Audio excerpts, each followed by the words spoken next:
Good evening and welcome to the May 4, 2022 regular meeting of the Holland City Council. I'd like to call the meeting to order. Kathy, would you please call the roll? Byrd. Freeman. Here. Peters. Here. Corbin. Here. Coronado. Arnshorst. Here. Hoekstra. Here. Raymond. Here. Mayor Box. Present. We have a quorum. Wonderful, thank you. We're going to begin this evening's meeting as we have for many years, first with an opening prayer, followed immediately by the Pledge of Allegiance, and we would invite you to join us if you're so inclined.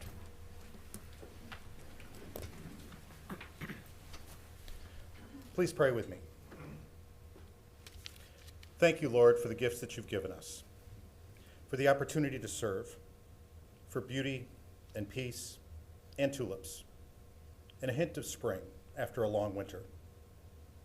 And thank you for the gift of prayer. We pray for strength. We pray for comfort. We pray for stability, and we pray for guidance. For people of faith, prayer can be many things. It can be a request, a cry for help, a question, an exclamation, or an expression of joy and celebration. Most importantly, prayer is a gift from you, a way to communicate with you, so we can talk to you, and more importantly, listen to you. Through prayer, we people of faith express our faith in you and our faith in those around us. Thank you, Lord, for this gift of prayer. Let it lead us, let it guide us, let it help us center ourselves so that we can make good decisions on behalf of the people of Holland, and that honor you and all of the gifts that you've given us. Amen. I pledge allegiance to the flag of the United States of America and to the republic for which it stands, one nation, under God, indivisible, with liberty and justice for all.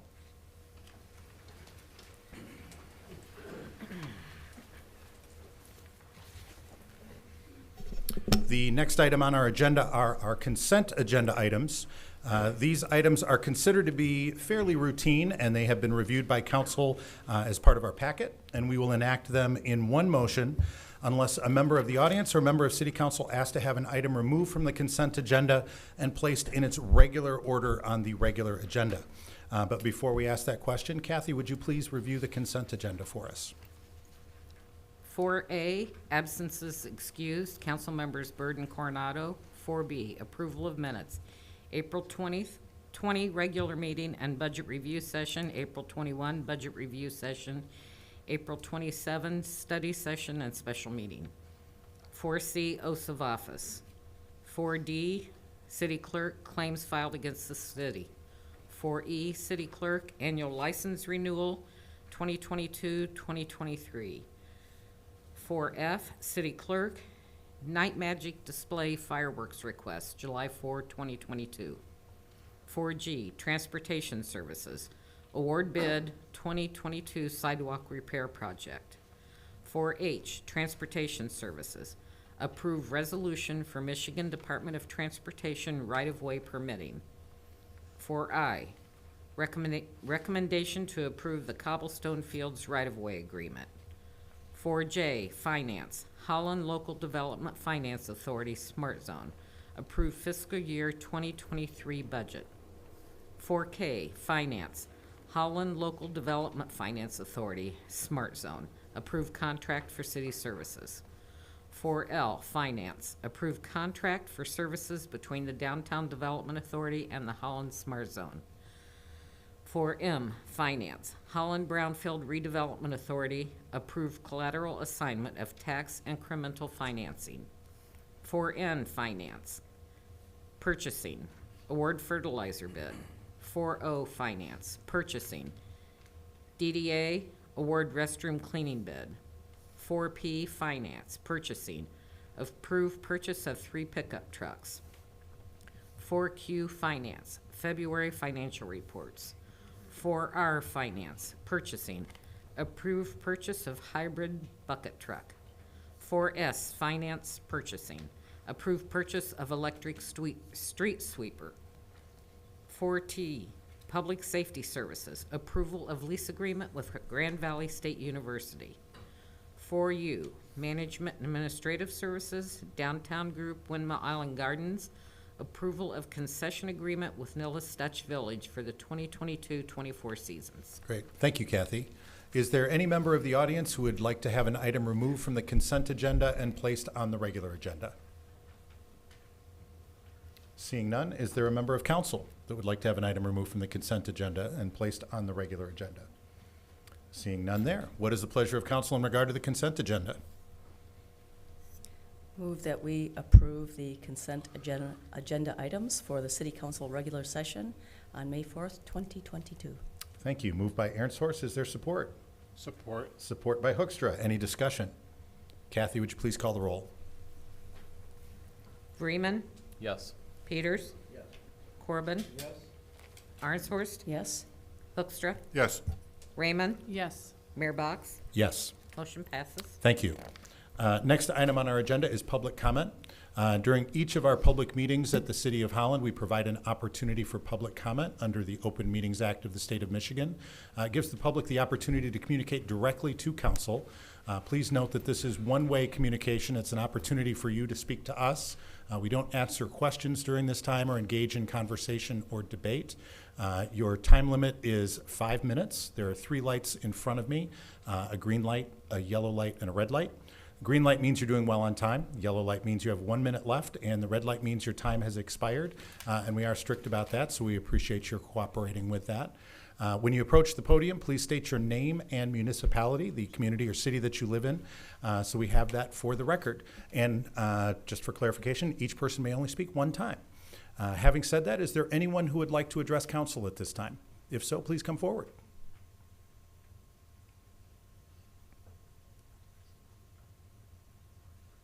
And would you please state your name and municipality for the record? Ann Henriksen, Zealand.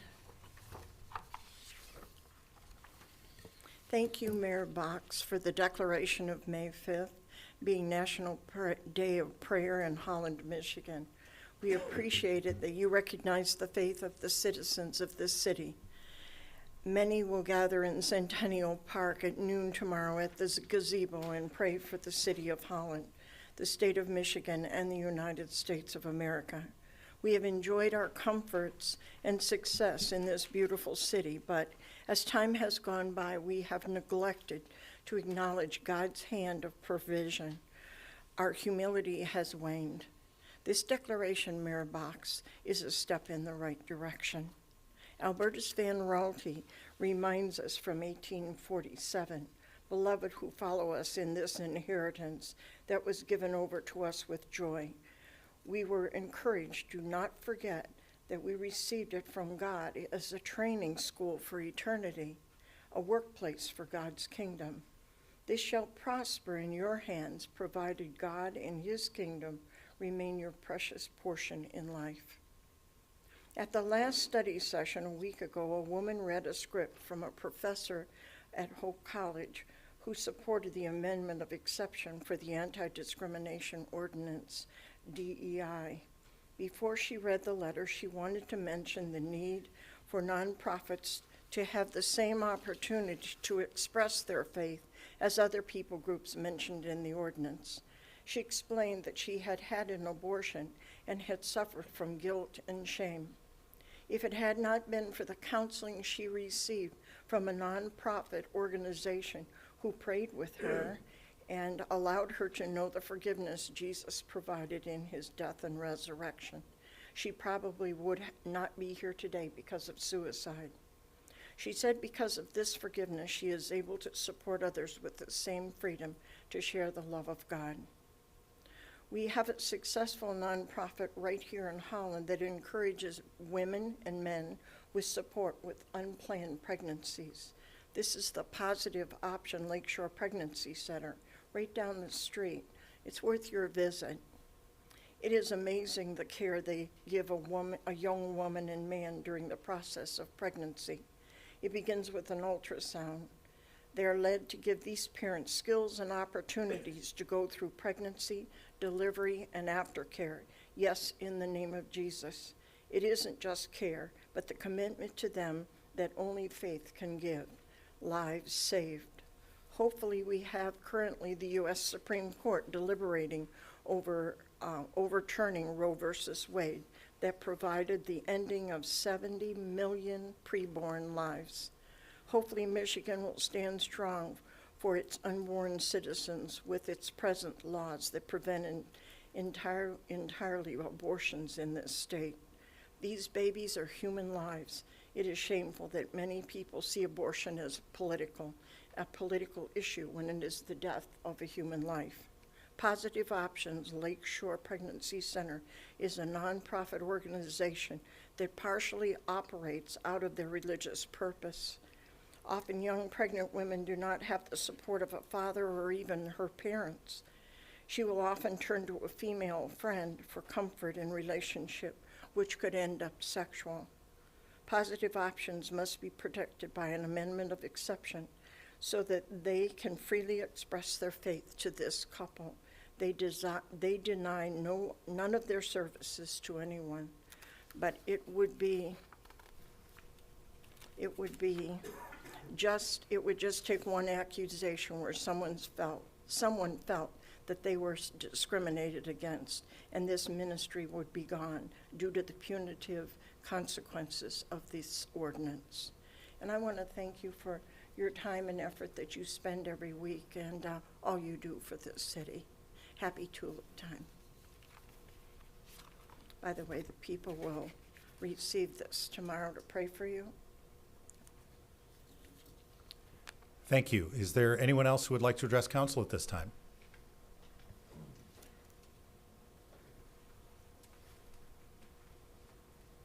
And would you please state your name and municipality for the record? Deborah Caravano, and this is my daughter, and we do live in the city of Holland. First of all, I'd like to thank you as city council members for your dedicated service to our community. This letter is written to express my support for the amendment exception to the anti-discrimination ordinance, which will add a religious organization and charity to those religious organizations and charities to the exceptions in this amendment. Our country is unique in that it is founded on both the right to free speech and the freedom to practice religion. Therefore, to have an amendment that does not fully protect religious organizations to express their views, seemingly promotes lawsuits for anyone who doesn't agree with another person's viewpoint, seems preposterous. The current amendment does not fully protect religious organizations as written. It uses the word exercise, not express. That means it allows us to worship inwardly, but it does not allow us to make personal connections, since it does not allow us to express our views, even when our motivation is to help someone in need. The current amendment suggests that if one mentions or asks about a person's height, age, marital status, etc., that person could be sued. This will lead to unending problems, many lawsuits, and ultimately close down many organizations that care for our most vulnerable, the homeless and the needy. How can any religious organization give counseling if they cannot ask pertinent personal questions? How are they to offer marriage counseling if they can't inquire about marital status? Will a charity give to out typers if they cannot ask the individual if they have children for fear of being accused of discrimination? What happens when someone identifies as a female but is a biological male, decides to go on the youth retreat and must be allowed to sleep in the room with the girls? What if something happens in this scenario and a daughter is attacked or raped?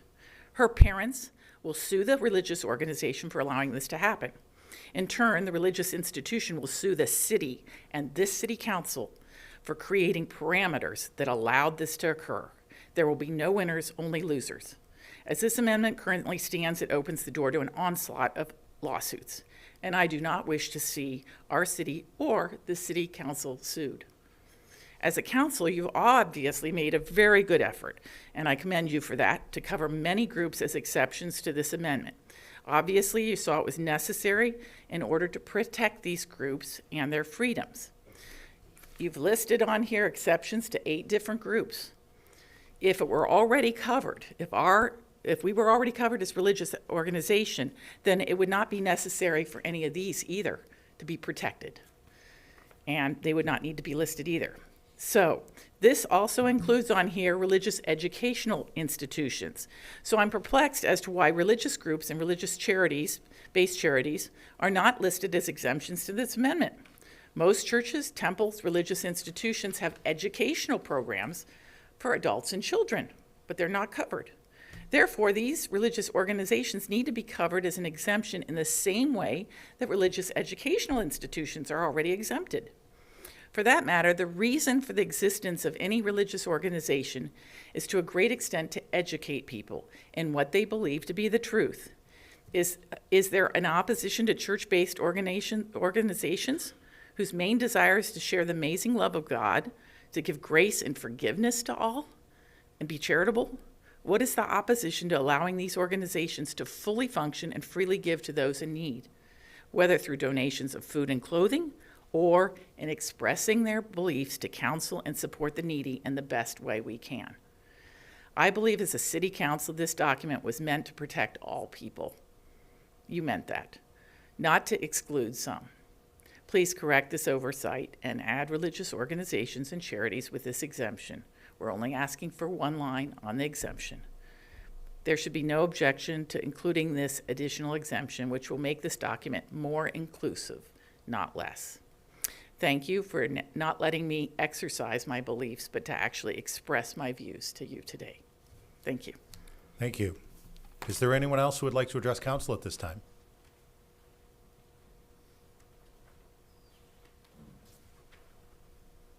And would you please state your name and municipality for the record? Bob Ashby, Holland. I guess I'm up.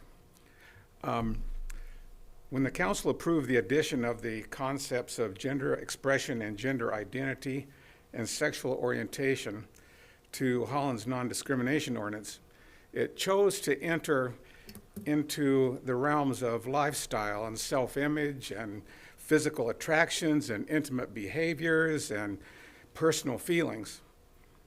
By doing so, Holland created a new subjective protective class. That being the case, equal justice should hold that religious self-perceptions, attractions, and feelings be equally protected by statute as to the same extent as other behaviors. As time permits, please allow me to offer some comparative ordinance definitions.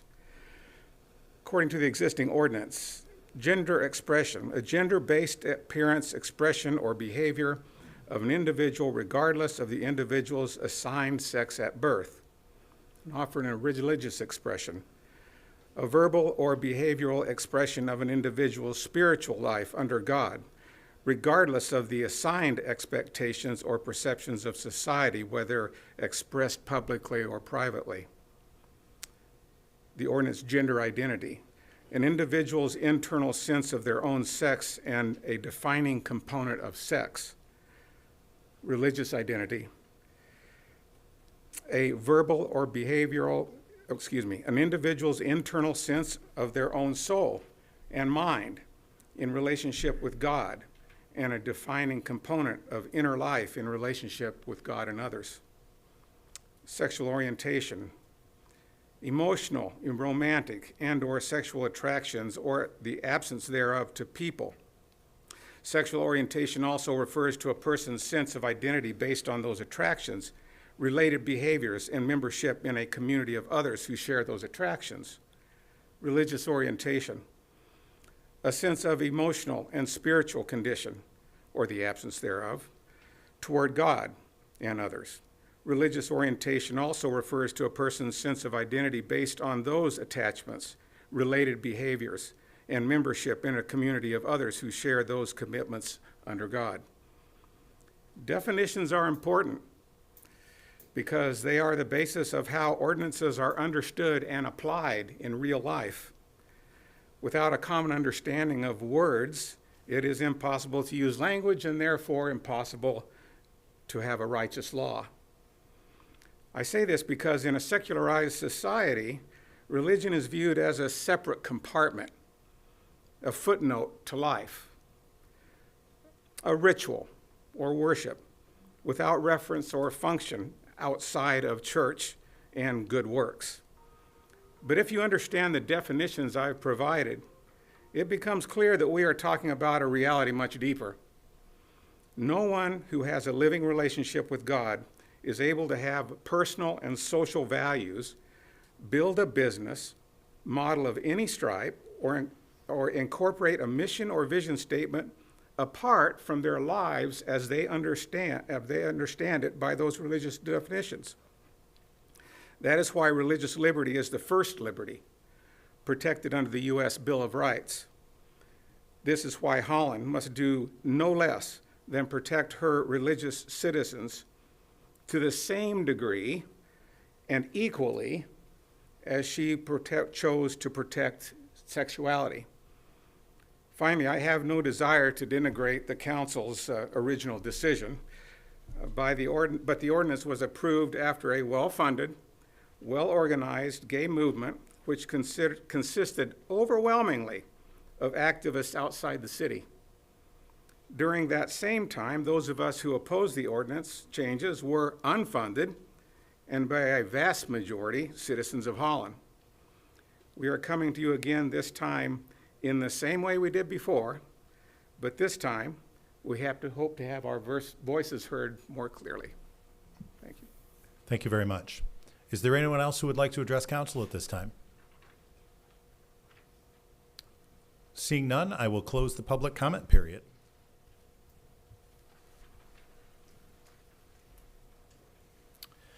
Next item on our agenda, special presentations and recognitions from the mayor or council or city manager. We have a report this evening from the city attorney, Mr. Vanderveen.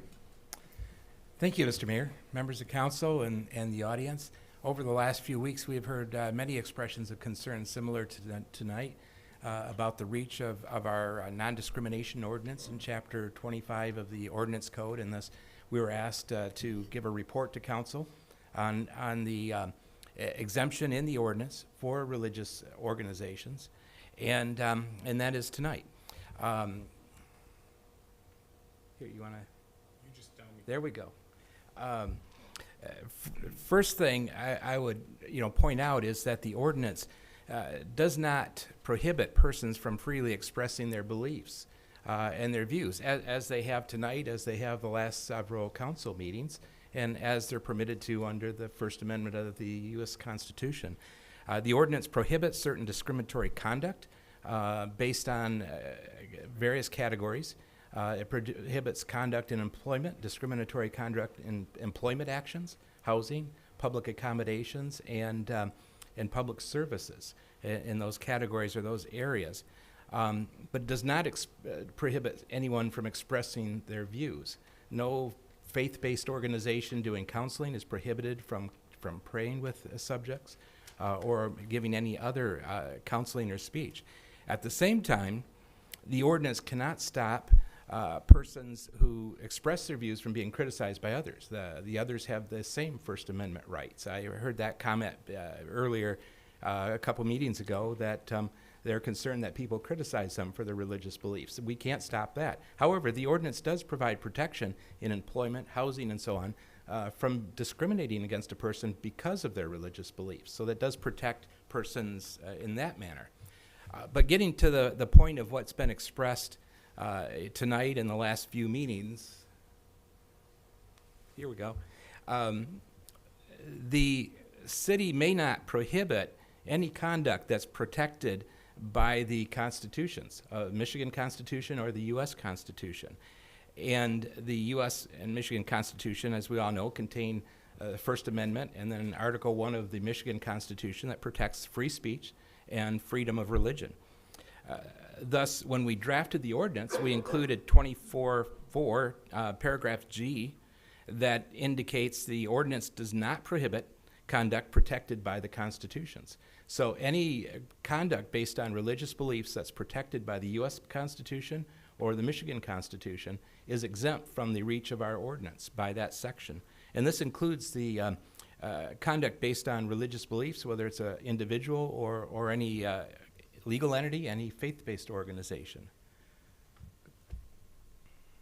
There's a second exemption in the ordinance. The city may not prohibit conduct that's protected by state or federal statute. The state and federal government have all adopted anti-discrimination statutes that, to one extent or another, include religious exemptions in these statutes. Our ordinance cannot prohibit what those statutes protect, and thus we included Section 24(4)H in the ordinance. That indicates that the ordinance does not prohibit conduct protected by statutory exemptions. And so again, any conduct, any activity that is protected under an exemption to state or federal discrimination laws would be exempt from the reach of our Chapter 25 here. And again, this includes people whose conduct is based on religious beliefs. Lastly, 25(9), thank you. 25(9) of the ordinance includes an interpretation provision. In efforts to make sure that the protections in 25(4) are honored, we added this 25(9)B that states that the ordinance shall not be interpreted in any way that interferes with a person's free exercise of their religious beliefs. Exercise is not just holding beliefs, but it's activity, exercise of those beliefs. And I think it's really crucial here to understand that the term person is a defined term that comes from state law. The term person means any individual or any legal entity. The statutory definition is longer, it talks about corporations, partnerships, and so forth, but ends with a catch-all, any legal entity. So this would include any faith-based organization. So the bottom line is that the ordinance excludes all expressions or conduct based on religious beliefs to the full extent that it's allowed or protected under state or federal law, and that includes any beliefs by individuals or faith-based organizations. So the ordinance already includes an exception there. And I would add that there's not been a situation that I know of that anybody has been charged with a violation of our ordinance based on any religious beliefs, and they will not be based on the exceptions in the ordinance. Thank you, Mr. Vanderveen. Next item on the agenda, special order of the day, public hearings. 2 PA 198 tax abatement requests for strategic label, 72 West 64th Street, Suite 100. Mr. Van Beek. Yes, Mr. Mayor and Council, thank you. So I think many, many years ago, it used to be very common that there were 3, 4, 5 PA 198s on agendas at the same time. It doesn't happen often, but tonight we have a series of them. So I will spare you. Someone was laughing with me at dinner, the speech that I give quite often for these before each one. I'll give kind of a general introduction to tax abatements. And for those of you that remember, I usually remind all of us and the public that watches kind of a underpinning of 198 abatements is that these are programs that are allowed by the state that pretty much most municipalities across the state implement and allow. And there's always a discussion about, well, you know, really should we do these tax abatements, should we not? And particularly in the competitive environment that we certainly find ourselves in these days, these are companies that very much have choices, not only to invest and reinvest, not just locally here in the city, but regionally, statewide, nationally, and quite frankly, globally. So I always like to remind that with these 198 abatements, you can, try to kind of cut and dice these a little bit and try to get 100% of nothing, where potentially they don't invest in our community, not only in tax base, but providing jobs. Or the 198 really is set up in such a way where you get 50% of something, where they're still paying 50% of their taxes, up to 12 years and even a sliding scale in that. But then we're participating in a partnership with them where they're providing for the economic activity of our area, but also providing good paying jobs. And I know that you always ask, and Lakeshore Advantage on our behalf always asks and challenges those companies to make those types of investments in our people. So there's my overall general kind of reminder and framing. What you have before you tonight is interesting. You have 2 speculative tax abatements, which is really a new type of program. And I'm going to ask Greg King in a moment to come up and just do a reminder for all of us of how these speculative tax abatements are a little bit outside of the normal. And those are our first 2 abatements that are up for your consideration public hearings tonight. Then we have what I'd call a more traditional 198 tax abatement for the Tommy Car Wash systems. And that's certainly not a small project. That's a very large project for those of you that are driving down in that area of town. But then we also have really the first step in that process in setting up an industrial development district with the 4th item that's before you tonight. We maybe should have done them in reverse order a little bit. But so with that general overall speech, I promise I won't do that speech every time. We are going to start off with a tax abatement request for Strategic Label at 72 West 64th Street. Greg King is here, and I'm going to ask him again to kind of remind us on what a speculative tax abatement is. And then we have Jason, I'm going to say this wrong, Brousset, I apologize, who's going to be able to talk to you a little bit more about the project, the square footage of the facilities, the employees, and any other questions that you have. So, Greg, maybe you start us off. Thank you. Welcome, Greg. Yeah, good evening, everyone. So back in December, we went through this process of the speculative tax abatement. So as a quick reminder, the spec abatements is applied for by a developer. There are no tax incentives that go towards the developer. They don't get any tax abatement on anything they're doing. What essentially happens is it holds a tax abatement in place on the exterior construction of a building. So what we have tonight is 2 companies who are moving into that building. This speculative building, there are 3 units in it. They're all speculative units. That's what you guys approved. And so Strategic Label is moving into one of those. So they're going to take the exterior cost that was abated by the developer that was implemented. They're going to apply for that. And then Strategic Label is also making some real property improvements of their own, which is a standard tax abatement. And so they're kind of doing a kind of 2-for-1 that you're seeing tonight. Bypass International Corporation, which is the second one, they're just moving into the building. They're not making any improvements of their own. So they're just applying for the exterior construction of their unit that Electric Steel applied for back in December. So that is just a quick preface. I will be here for questions, but I do want to make sure I give Jason his moment in the spotlights to talk about his company. So I'll welcome Jason. Welcome. And would you please state your name and municipality for the record? Absolutely. So my name is Jason Brousset, president of Strategic Label, and actually I personally live in South Haven, Michigan, as with my wife. Thank you this evening for allowing me to actually speak something that is so dear to my heart. So Strategic Label is a company that's been around for over 30 years, and it's always basically been a company that we have approximately about 4,000 clients all over North America, okay? So, and quite honestly, a lot of our clients are not here in Michigan. So to go off of basically what Keith said earlier, we could basically be anywhere in North America, but obviously Michigan, West Michigan is dear to my heart. I've lived here in the city of Holland previously, and I still live here in the West Michigan, so it's very valuable to my heart. So getting to the company. So we've leased basically our space over the numerous years, and leasing doesn't really, in long term of growth, doesn't really work out. Not only that, but the space that we were in actually in Jenison, Michigan is actually quite limited. It only has 5,000 square feet, and it consists of basically 5 individual 1,000 square foot suites.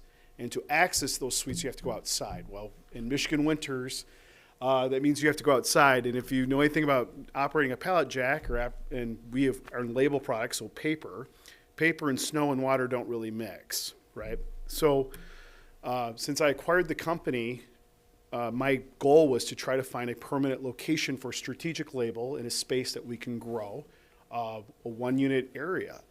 And so we searched all over West Michigan. I'm just flat honest. Grand Rapids, Kalamazoo, Allegan, Fenville, Saugatuck, South Haven, the whole area.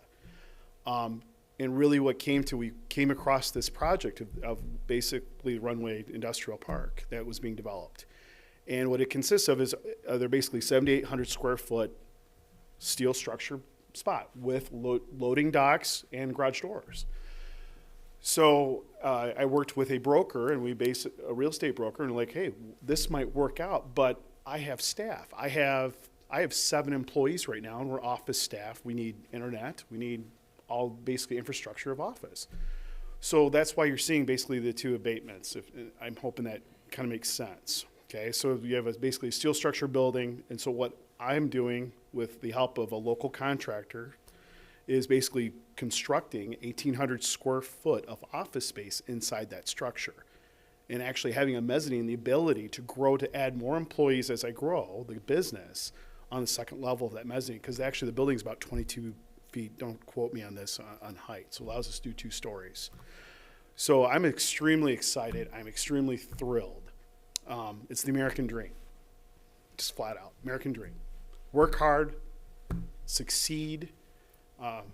Good to talk about employees, they're all lifers. I think the youngest employee in my staff is actually 1 year. He's been with us, but it's kind of a loaded question because he used to be my boss when I started in this industry. So if that just kind of, and another thing that's kind of really neat about this community is I sit here and listen to you guys talk, and you know, religion is a very important part of this community. It is an extremely huge part of my employees and myself. So I'm excited to be here.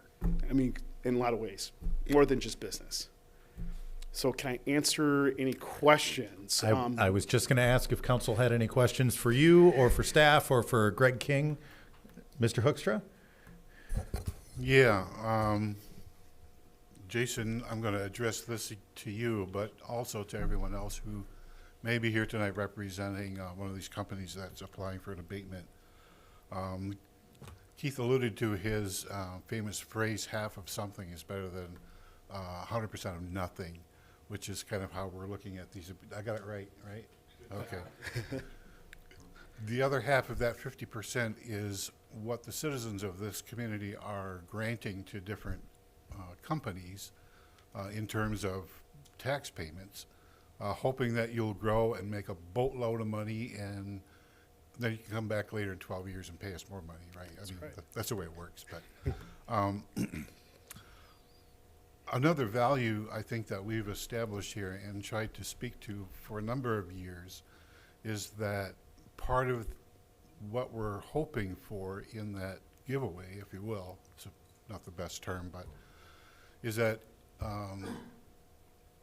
reciprocally a company who takes advantage of these tax breaks will contribute something to the community in terms specifically in wages to their employees. I mean, we have, I think with every application we see how many employees are anticipated to be added, and that's a good thing. We're also concerned that the wages that are being paid to these employees is a livable wage, so that someone who takes one of these jobs is able to raise their family, you know, and contribute to the community. I'm not going to ask that question tonight because, number one, it would become redundant with all of these applications we have.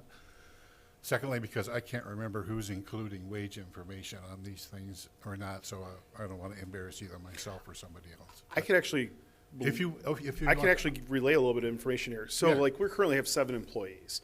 Immediately, I need 2 people immediately, and one is actually both are college position level positions. So you're talking easy 40,000 and above. My current staff makes that and above. Right. Each position, and I'm looking to possibly even add 2 to actually 5 due to acquisitions. So that's huge growth for us. And so we're talking 30-40% growth, and having this space is giving us the ability to do that growth. Right. Well, congratulations on that, and I applaud you and every other company here that's applying for these exemptions and adopting an attitude that, you know, I understand the dynamics of business, you know, and you can't always pay what you may want to be able to pay and still stay in business, right? But to adopt a philosophy that your employees are, you know, your most valuable asset, not the best term, but, and to treat them correctly, not only is good for them, it's good for your business in the long run, and so forth. So anyway, that's the last time I'm going to ask this question tonight. But I applaud all of the companies who are, I think, getting the message over time that this is something that's important to us as a community and as a council. And thank you for adopting that kind of attitude. In the long run, it's going to help make your company, your companies, and this community much stronger. So that's the end of my speech. Awesome. Mr. Freeman. Thanks for looking at Holland as a place to land your business. And I would just echo Councilman Hoekstra's comments and expand on them just a little. And I would encourage you as a business leader to find ways for you and your staff to be engaged in our community, to be, whether it be Tulip Time in this coming week or other great things that are taking place. There's a wonderful give and take in business and community engagement that makes Holland Holland. And so that would just be my request. I don't need comments or anything. Just if that can happen, awesome. We'd love to have it. Looking forward to doing so. That'd be great. Great. Anyone else? Great. Thank you very Awesome. much. Thank you for your time. Yep. We do need to do a public hearing on this, so I would, at this time, open the floor to a public hearing. If there's any member of the public who would like to address council in regard to this particular application, this is your opportunity to do that. The same rules apply as they do during our public comment period. Time is limited to 15 minutes, or excuse me, 15 minutes, 5 minutes, 5 minutes, and it's that one-way communication. So is there anyone from the public who would like to address council in regard to this particular application? Seeing none, I will close the public comment period. What is the pleasure of council in regard to this PA 198 tax abatement? First, moved by Corbin. Is there support? Support? Support by Vreeman. Any discussion? Yes, Mr. Hoekstra. I'll just ask Mr. Corbin, Scott. The intention of your motion was to adopt the resolution, and I see there's an attached agreement as well. Yes, it is. Okay, thank you. Just And for clarification purposes, that was what the second was for as well, Mr. Vreeman. Yes. All right. We are clear on that. Any discussion? Seeing none, Kathy, would you please call the roll? Peters? Yes. Corbin? Yes. Aaronsporst? Yes. Hoekstra? yes. Raymond? Yes. Vreeman? Yes. Mayor Box? Yes. Motion carries. Thank you. Next item, PA 198 tax abatement for Bypass International Corporation, 72 West 64th Street, Suites 110 and 120. That address sounds a little bit familiar. Yes, I think between myself and Mr. King, we kind of gave you the background on this one. The only thing, and I'm looking at him, I think late in the day we had a situation that came up that the representative from the company was not able to join us this evening. We do have information that's in your packet, and maybe just to say this is, again, a situation where you're taking a look at 14,614 square feet, 4 additional employees. It's really just taking that outer shell of the building as opposed. Understand that sometimes things happen, right? So we do not have a representative of the company here with you tonight. But I know that the discussions that we've had here is something that Greg always represents back to the company. I leave it to your discretion as to if you would like a representative to come at a future date or not. We'd certainly be happy to make those arrangements. It was kind of a late situation that came up. Greg might have, in conversations, more information about the company if you do have them. I would probably recommend just go ahead and taking action even though there isn't a representative from the company. But again, I defer to your conversations on that. All right. Well, let's follow process with this. And Greg, do you want anything you want to add in regard to this particular application? So again, this is, as Keith said, this is just the spec one. So they, as opposed to strategic label, they're going to go in and own the facility.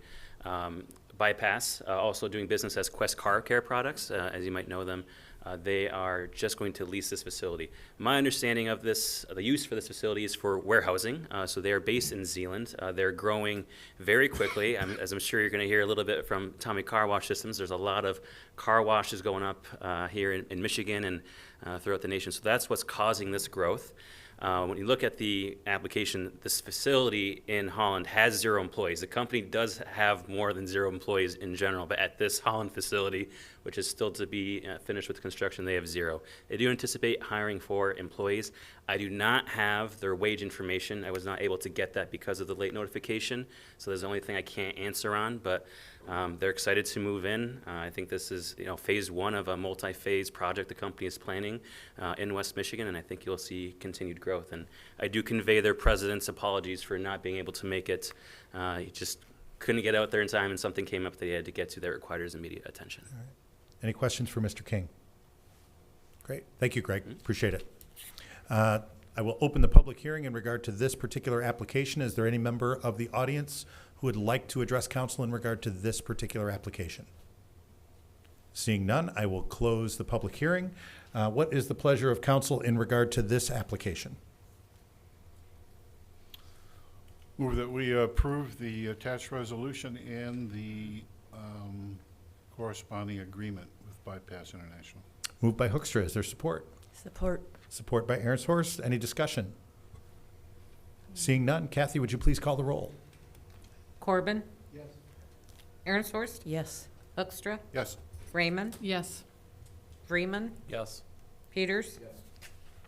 Mayor Box? Yes. Motion carries. Thank you, Kathy. Item 7C, PA 198 tax abatement for Tommy Car Wash Systems, 648 South Point Ridge. Mr. Van Beek. Yes, thank you, Mayor and Council. I'll get out of the way quickly on this one. This, again, is what I would call the more traditional PA 198.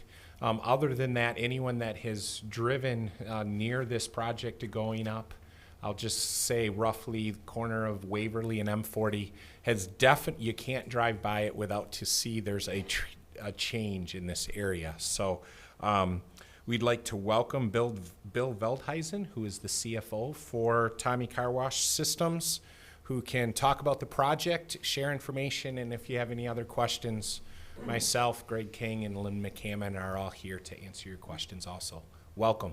Thank you. And welcome, and would you please state your name and municipality for the record as well? Bill Veldhuisen. I live in Hudsonville, Michigan, and work for Tommy's in Holland. Right. Thank you for the opportunity to speak on behalf of Vision Quest HQ, Tommy Car Wash Systems, and Tommy's Express, all based in Holland, Michigan. We appreciate the opportunity to have submitted an application for Industrial Development District in August of 2021, and we thank you for granting that request. Last August, we reported a few fast facts. Then, the desire to develop a new site, now in progress. Then, an expected $22 million construction project. It actually turned out to be $30 million. Then, expected new market tax credit funding with a close last year in fourth quarter. And we did accomplish that. We closed the new market tax credit funding December 29 of 2021. The project timeline is on schedule with warehouse completion targeted for Q4 of this year and the office space to be completed Q2 of 2023.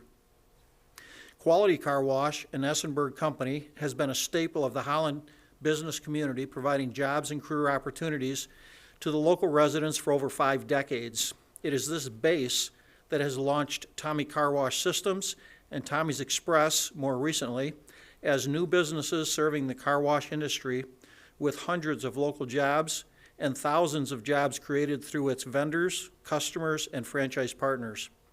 It is this business growth needs that will be met with a new state-of-the-art facility right at the south gateway to Holland. Tommy Car Wash Systems and Tommy's Express are seeking to consolidate a current job force of over 280 team members at 4, soon to be 5 locations, and also accommodate an anticipated addition of over 200 new team members in the next 4 years who are expected to work at this facility. These newly created positions will be filled by not only good-paying industrial and production positions, but also professional and executive positions in areas such as marketing, purchasing, engineering, and finance. The procurement of PA 198 tax abatement on this facility will facilitate an accelerated hiring pace and spur business growth. Currently, there are over 100 franchise locations in operations around the U.S., more than 70 in some stage of construction, and another 400-plus sites sold. The future is in front of us, and this facility is the key to making it happen. The Tommy headcount is growing, on schedule, and in need of a place to work. We are well on our way to meeting move-in headcount. We are thankful for those that have gone before us to build the strong economic base upon which we build, and we eagerly embrace the challenge and opportunity that lies ahead. Thank you for your time and consideration of this PA 198 application. We look forward to doing our part in providing meaningful employment, career opportunities, and significant tax base for the Holland community. Great, thank you very much. Any questions for the applicant from council members? No, I just have a silly one. So you have Quality Car Wash and now Tommy, and where did Tommy come from? So Quality Car Wash is the legacy company that's been the brand in the community for decades, and they run the local sites. Tommy Car Wash Systems is a car wash equipment manufacturer that started about 20 years ago. I like to tell the story that I started 7 years ago, soon to be 8. We would have a company meeting in one conference room with all 12 of us, and we made and delivered car parts all over the country, even internationally. This week, I just got a message internally that we just hired our 400th team member at Tommy's and Tommy Companies. So we're excited about the growth, and we're looking forward to. We've just begun, based on what's going on. So we're very excited about the growth, about the addition of team members in the Holland area, and being able to have a showcase right here on the south side of town. Great.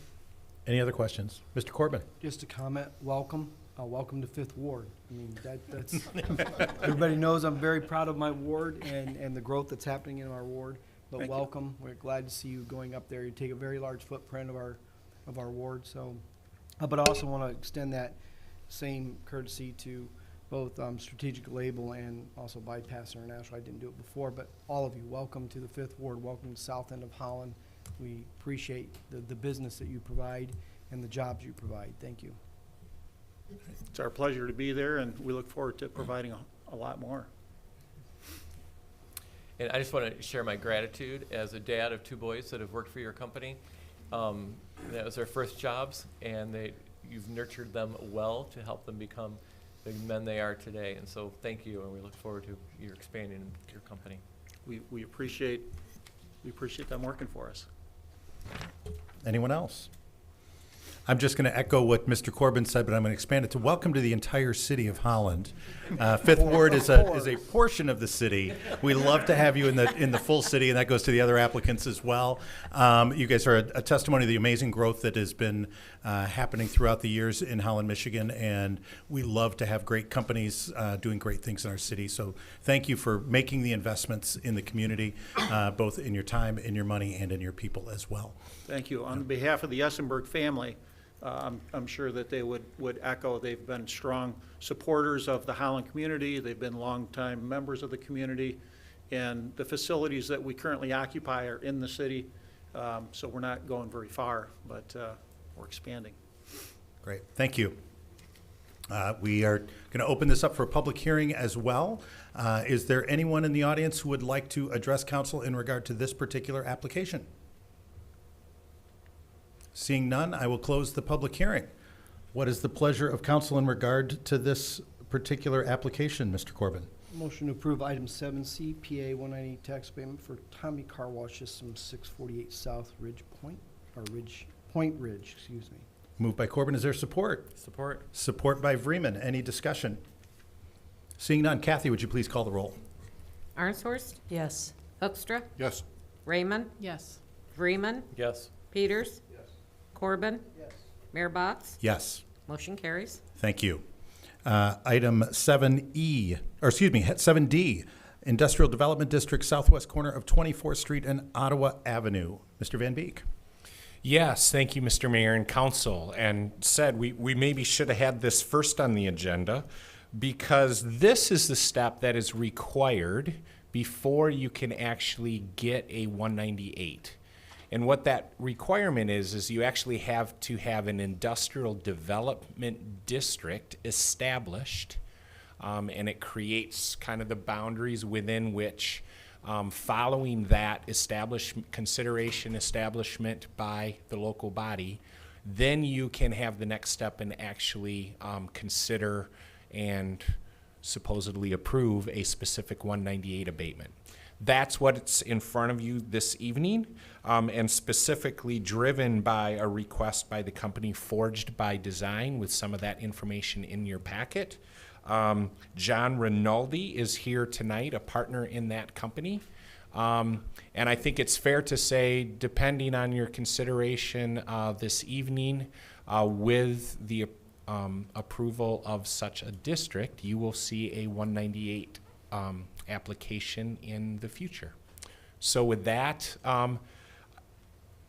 Greg would probably say you already said it all, Keith. So John, I see you out there. Why don't you come on up and say anything about your company and answer any questions that we might have.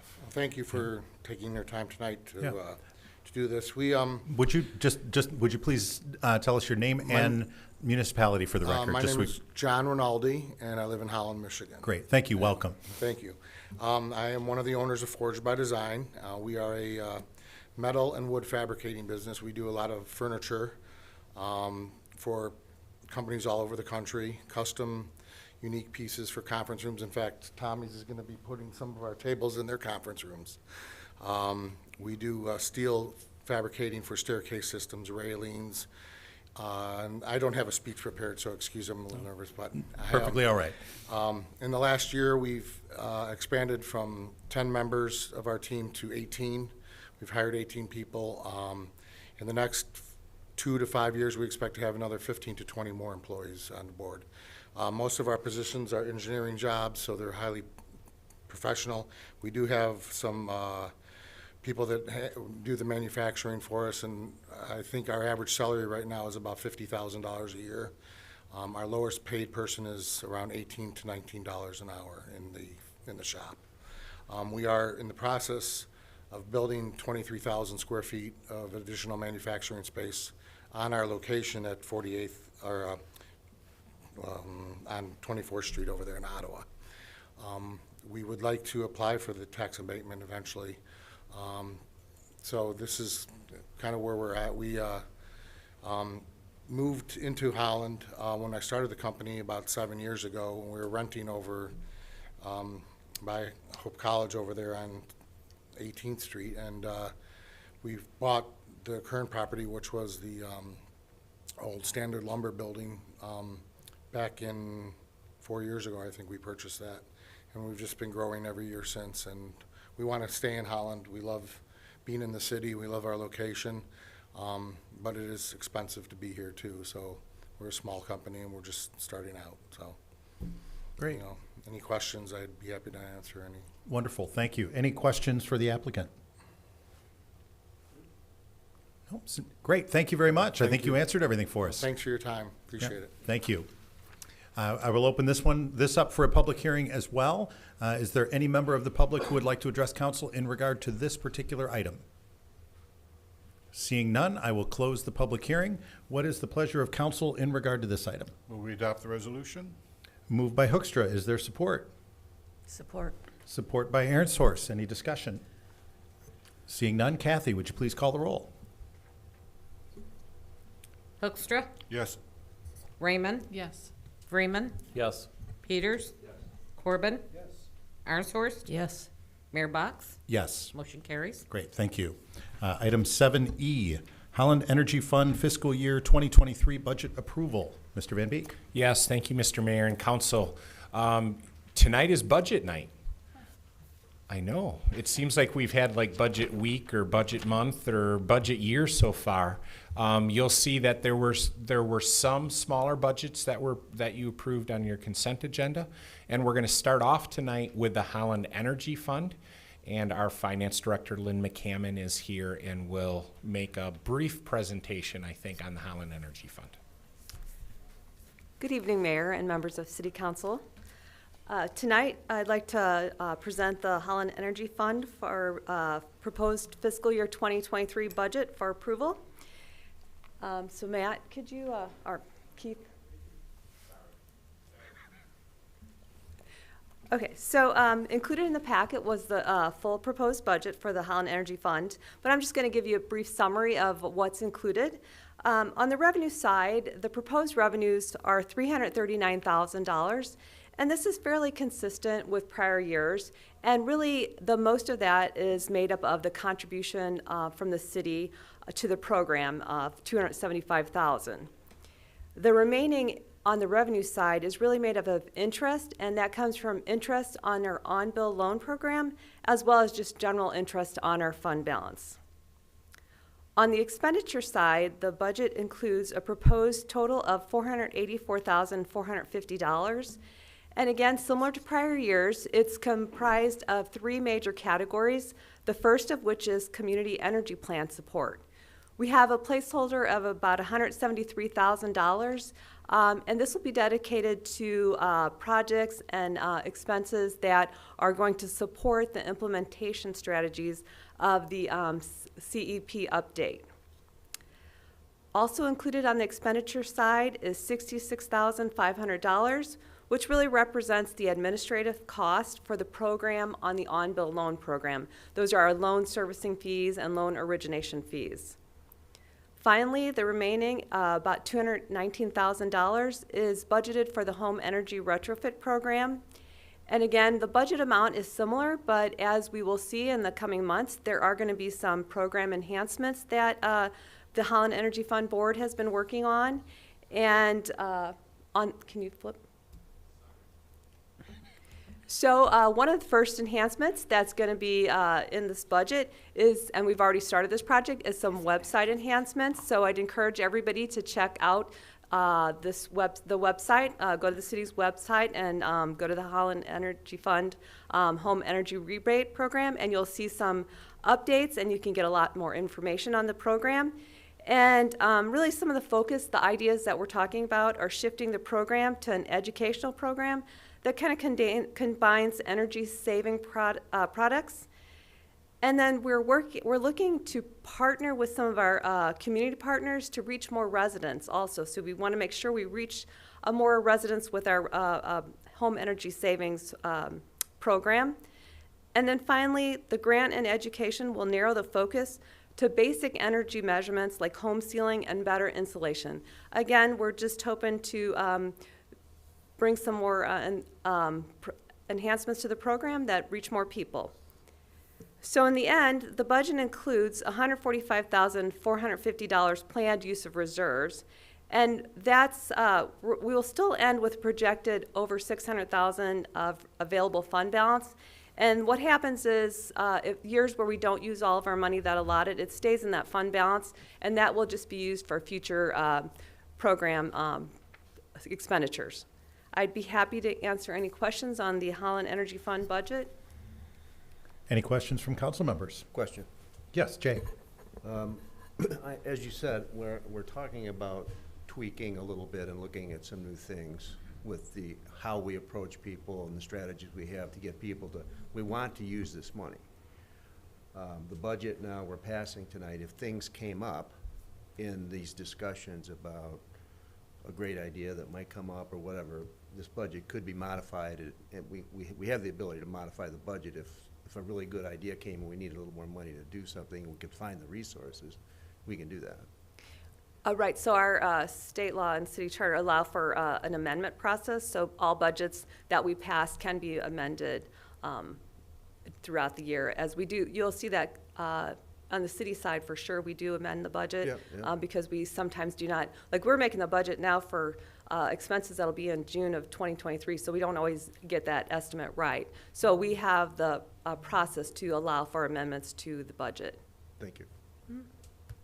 Anyone else? No, I just want to say I'm very encouraged and excited by the new direction. You know, I started in 2019, and things were getting, just needed some looking at, and then COVID hit, and there was nothing. And so now with Dan Boersma and Andrew Reynolds from BPW, I think we're getting a real handle on this now, and I'm hoping that these programs become available to more people at a better price. So this is very, very exciting. Thank you, Lynn. Yes, I agree with you. It's going to be exciting, and thank you for those comments. And again, I encourage everybody to check it out on the city's website to get more information. Any other questions for Lynn? Great, thank you very much. Sure. We need to do a public hearing on this as well.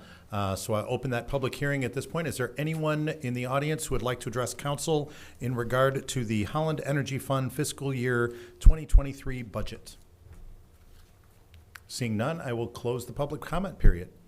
What is the pleasure of council in regard to the Holland Energy Fund budget? I move we approve the Holland Energy Fund budget for fiscal year 2023. Moved by Aaron Source. Is there support? Support. Support by Raymond. Any discussion? Kathy, would you please call the roll? Raymond? Yes. Freeman? Yes. Peters? Yes. Corbin? Yes. Arnshorst? Yes. Hoekstra? Yes. Mayor Box? Yes. Motion carries. Thank you. Fiscal year 2023 proposed city budget. Mr. Van Beek. Yes, thank you, Mr. Mayor and Council. I guess we saved the biggest budget for the end here, and I promise for the public that may not be aware, council members sat through 2 thorough evenings of in-depth budget presentations, which before that came a lot of different staff presentations and the like. So if there's a relatively short presentation period tonight, it is not an indicator of the amount of work that went into preparing this budget. And really want to, in a moment, Lynn McCammon will get up and present this from a finance director point of view. But I know that she and her team and all of city staff really appreciate your work and deserve a lot of credit for a fantastic budget. And especially for those that want a short version, check out the budget in brief, which is in multiple communications that the city puts out. So just a few highlights from me. People often want to talk about the tax rate. And just a reminder, because we like to educate about this, that the city has authorized a total tax rate of up to 17.5 mils. However, through state law, which I won't bore you with, there's what's called a Headley rollback rate, and it's a calculation that over a period of time, the amount that municipalities, City of Holland included, can actually levy is reduced from that total authorized rate. And right now, that has been rolled back to you could only levy 14.7609 mils. Now, the good news is that we are keeping the city proposed rate at the level that it's been at for many years. So this budget is based upon a rate of taxation of 13.8692 mils. Additionally, some just highlights of what we think, and we could do pages and pages of this, but some very high-level strategic investment and long-term sustainability goals that we feel are captured in this budget is a continued conservative management of finances, and especially that long-term planning process, not only in the Municipal Capital Improvement Fund, which we've been working on and talking with you for many years, but Lynn did a fantastic job with an updated long-term forecast, which is really a core piece of our processes moving forward and our communications with all of you so that we make good decisions in the short term that are informed by long-term information. We continue to adopt the strategic and business plan. Your council priorities discussed at the January Advance event are incorporated into this. I have a slide immediately after this that talks about that. This budget does make use of, as directed by you, some COVID, I call it the SLIF-RIF, the state and local fiscal recovery funds that were part of the federal ARPA funds. So thank you for, I think, some really good targeted investments in things that we otherwise would not have been able to make at this point. And again, just the importance of that long-term forecast to evaluate long-term impact of potential uses. The priorities that you set for us in January. Here are a variety of things that are incorporated in the budget that speak directly to the priorities that you established for us in January, that we feel absolutely this budget is responsive to. I will not read each of these bullet items, but this slide, in fact, is specifically incorporated in the budget in brief and in the budget documents. And with that, I'm going to ask Lynn to come up. Look at that. She has the binder there. That is the entire budget.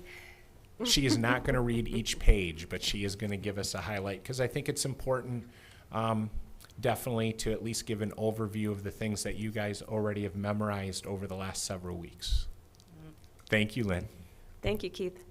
And now for the numbers.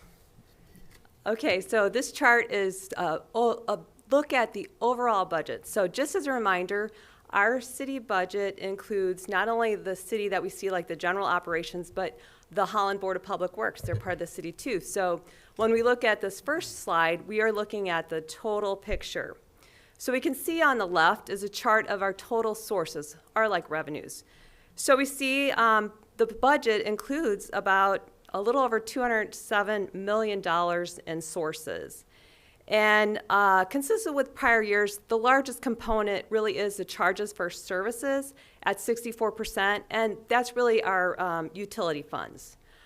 We do see that the pie also includes taxes and assessments, which are about 11%, and that is a lot of the funding that we get for the general city operations.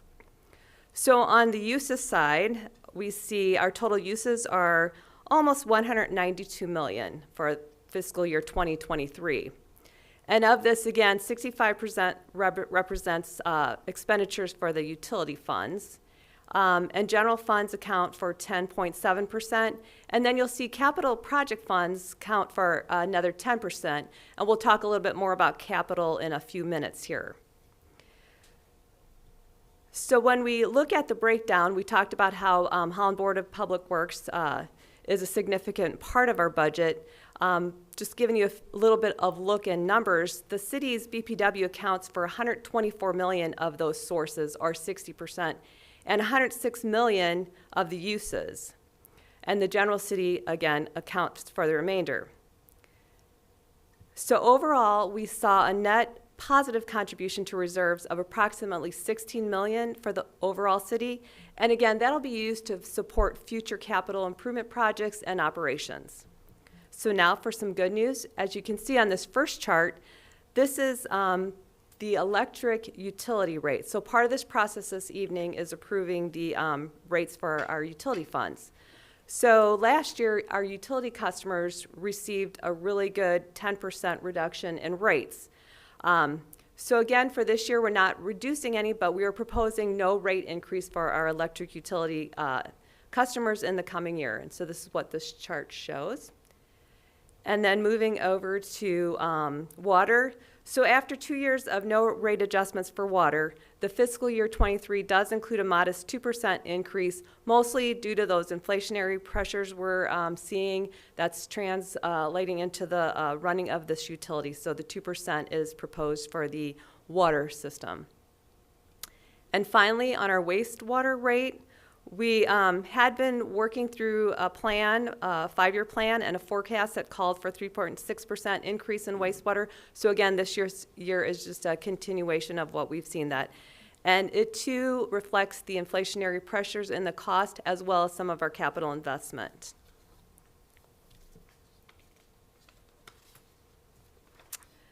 So we looked at some of the utility side of the operations. So now let's look a little bit more at the governmental operations and specifically the general fund, because it is our main operating fund for the city.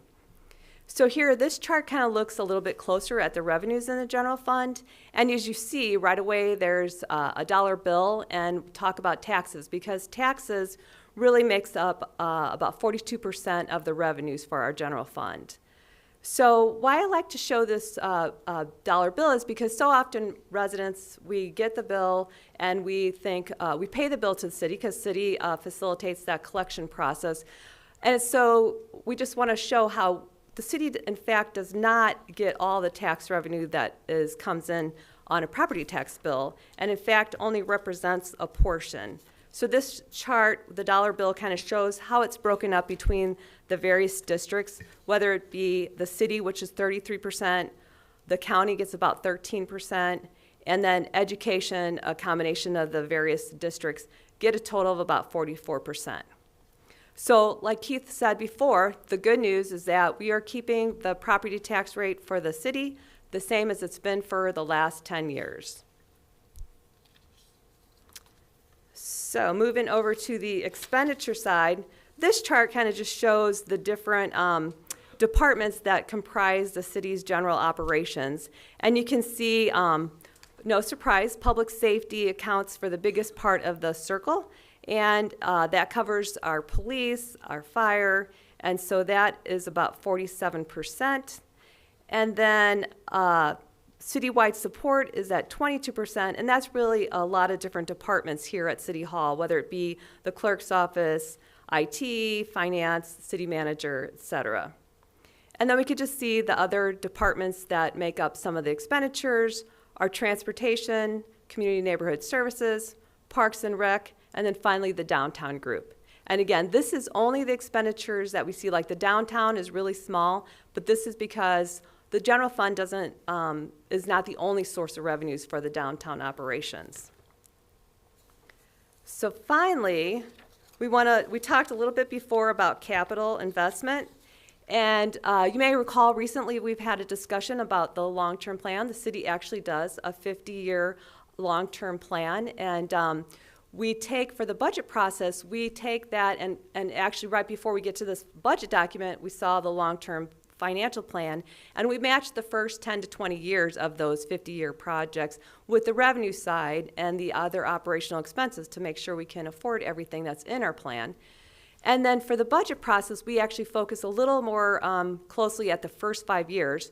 So one of the enhancements in the full document is we actually look at the impacts of each project that is proposed for the next 5 years, just to make sure that we account for not only the cost of the construction of a new project, but any kind of costs that might come about that impact our operating. So we make sure we provide all that detail up front as we're looking at the project, so we make sure we include all that in our decisions when we make decisions on those types of projects. So for fiscal year 23, the total capital accounts for almost $71 million. And just some of the highlights are included on this page. We have $8 million is going to be towards the anaerobic digester, or some people refer to as the egg that's in downtown. And that's only the money that's being spent in this current year. It's actually a 4-year project, so we're only on year 3. So that's $8 million in this year's budget.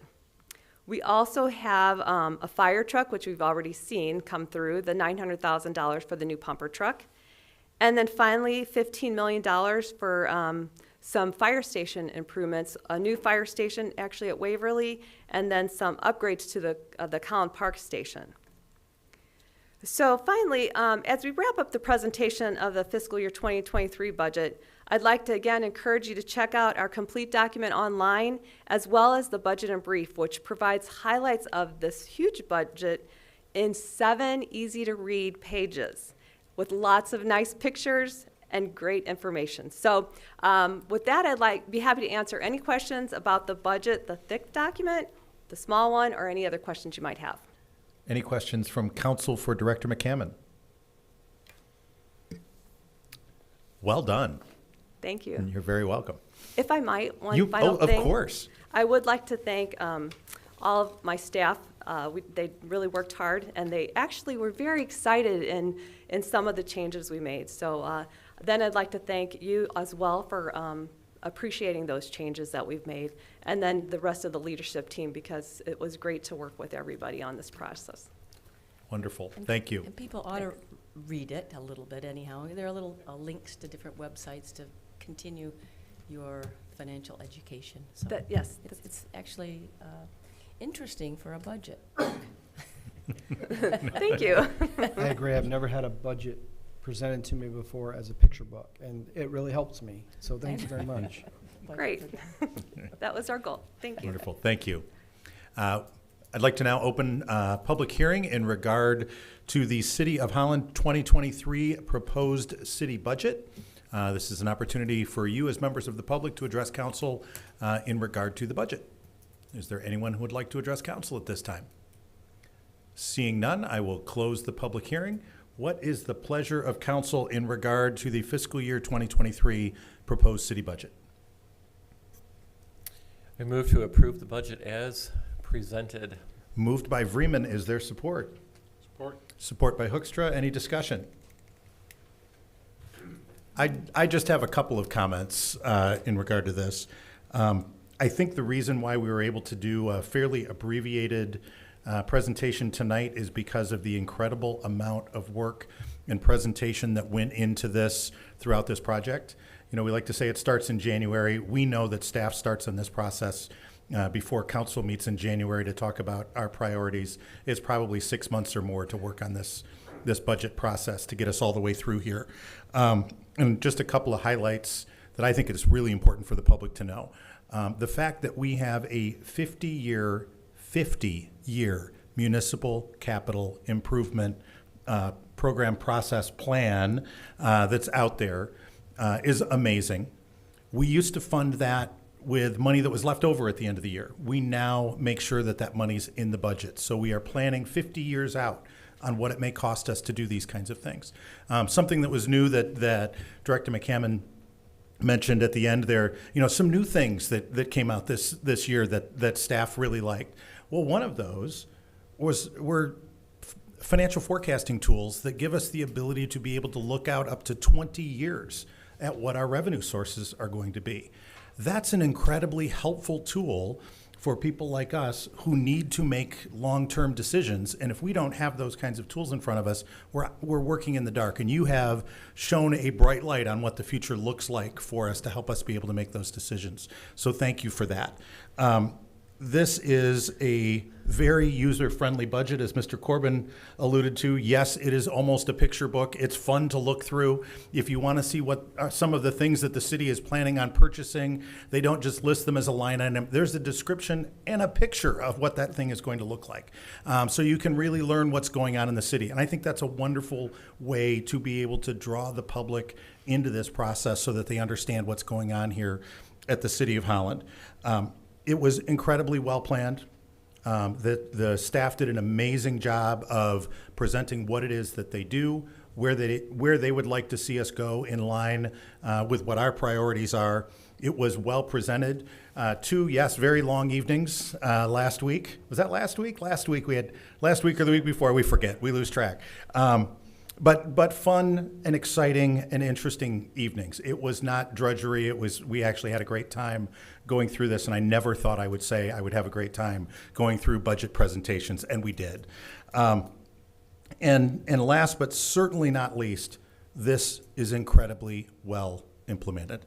A budget is a plan for the future, and this staff has put together not a budget, but an entire systems approach in how the City of Holland is managed. They take a look at what our priorities are, what the needs of the city are. They put together a budget. From that, they form a strategic business plan that we look at least quarterly. And if you pay attention to the paper city council members get, every single motion, every single action we take ties back to that strategic plan, back to the budget, and back to our priorities. It is a full circle process and open to the public all the way around. And I just want to applaud the entire staff for the incredible job that you've done. It's almost anticlimactic at this point for us to just say, okay, yeah, we approve the budget. This is the biggest thing that we do over the course of the year. And there's an incredible amount of work that's put in by the staff, and you guys do a phenomenal job with it. That goes to the city manager staff, that goes to the finance staff, that goes to every single staff member who had a hand in putting this together. So thank you, thank you, thank you for doing that. And last but not least, it's a beautiful document. It is. It's fun to read. It's fun to look at. I never thought I'd say that about a budget, but it is. It's an incredible tool for the people of Holland. I think that people think that the budgets are just used here in City Hall. It is a very approachable document for the people of Holland, so thank you. Kathy, would you please call the roll? Freeman. Yes. Peters. Yes. Corbin. Yes. Arnsworst. Yes. Hoekstra. Yes. Raymond. Yes. Mayor Box. Yes. Motion carries. Thank you.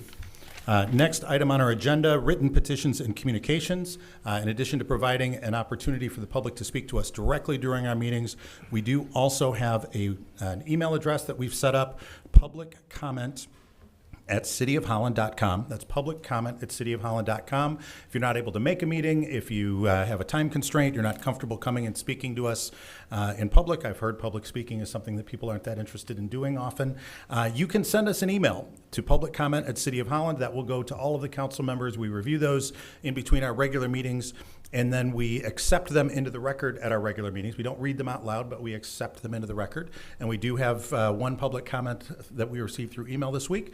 So what is the pleasure of council in regard to the written petitions and communications? Move that we accept these written communications into the record. Great. Moved by Ehrenstors. Is there support? Support. Support by Raymond. Any discussion? Seeing none. All those in favor say aye. Aye. All opposed, same sign. Motion carries. Next item, item number 10, adoption of ordinances, Downtown Group, Downtown Development Authority, proposed tax amendment to Chapter 32, Sections 27-32, use of up to 3 parking spaces for restaurants in the F-CDT zone on 8th Street for outdoor dining expansion. Mr. Van Beek. You send it here, I'm going to send it to the other end of the dais, and Mr. Matt Van Dyken, who is part of his many roles, also oversees the downtown group. Thank you. You remember we had this 2 weeks ago for first reading. This is a amendment to allow the use of up to 3 spaces for restaurants, 3 parking spaces along 8th Street. This also brings some parameters with it, an approval process and a fee structure. At that meeting, you had a vigorous and invigorating discussion and seemed eager to take action at that point. We have Amy Sassamoto, our DDA director, is also here and is eager to respond to any questions that you may have. But this is really a process that came through the parking board, then recommended unanimously there, then recommended the DDA, and now is to you for action. Great. Thank you, Mr. Van Dyken. Any questions for staff? Seeing none, what is the pleasure of council in regard to? Do we have, Actually, I did oh, have a yeah, go ahead, Lynn. question. Sorry. about that. Yeah, I was thinking it through, and then I realized you moved past it too quick. I think I mentioned this to you a couple of weeks ago. I noticed the conditions that apply look great. I wonder if we could add a condition that requires restaurants to ensure that all of the structures that are utilized from May 15 to October are stored somewhere back in their, in the restaurant at some other facility, as opposed to being left on left on the sidewalk. Yeah, I believe this is going to require a DRB approval process, and I think Ron can correct me if I'm wrong here, but we can actually add a stipulation to that approval. Okay. As you speak to. Thank you. I think I'm getting a nod. I think I got a nod from Ron on that one. Yeah, that is a yes. I was hesitant because I was looking here. I thought there was something in here. I'm just not finding it on the spur of the moment here that talks about that. Great. All right. Any other comments, questions from council members? What is the pleasure of council in regard to use of up to 3 parking spaces for restaurants in the F-CDT zone on 8th Street for outdoor dining? Move to approve the proposal as presented. Moved by Vreeman. Is there support? Support. Support by Ehrenshorst. Any discussion? Seeing none. Kathy, would you please call the roll? Peters. Yes. Corbin. Yes. Arnsworst. Yes. Hoekstra. Yes. Raymond. Yes. Vreeman. Yes. Mayor Box. Yes. Motion carries. Thank you. Next item, item 12E 2.1, amendments to the restated declaration of covenants, restrictions, and conditions for the old 8th Street Firehouse property at 106 East 8th Street. Mr. Van Beek. Yes, thank you, Mr. Mayor and Council. I trust that people have looked at this.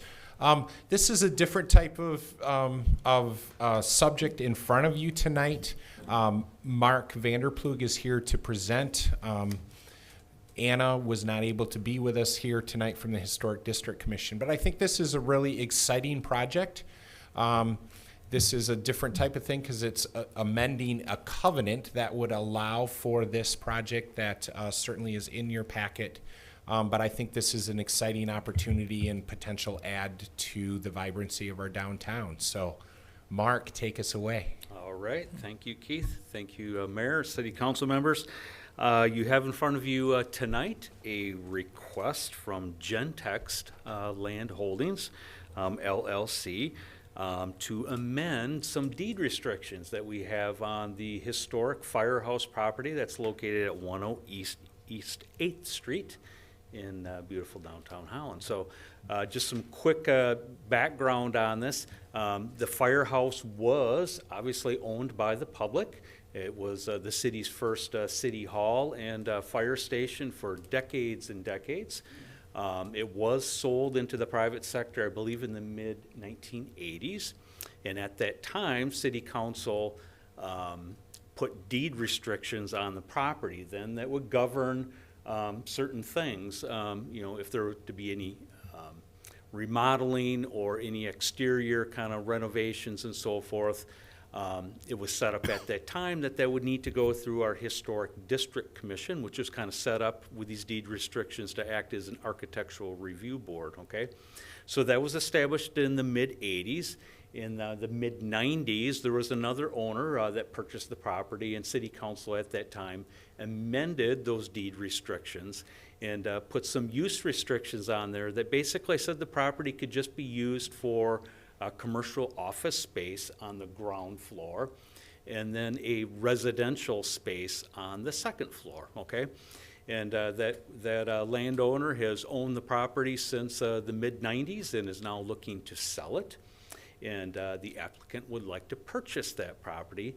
And they have demonstrated or shared with us their plans that they would like to make it a fine dining establishment.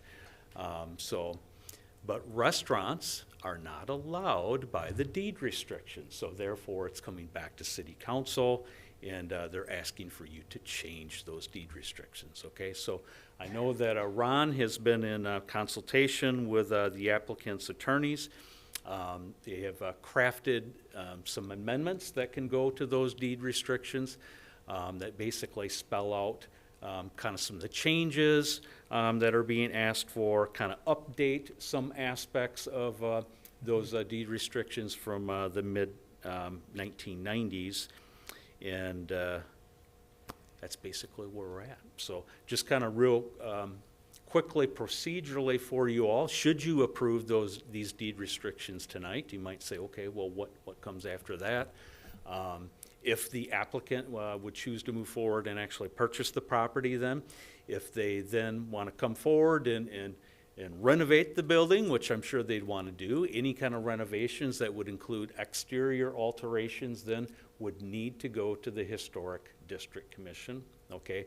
And I believe that there are some stipulations that still apply towards the interior of the property of the building too, and some of those things would have to be approved by the Historic District Commission also. So the Planning Commission may get involved too if there's any kind of building expansions that would be proposed, and that's just kind of a natural progression that we do with a site plan review.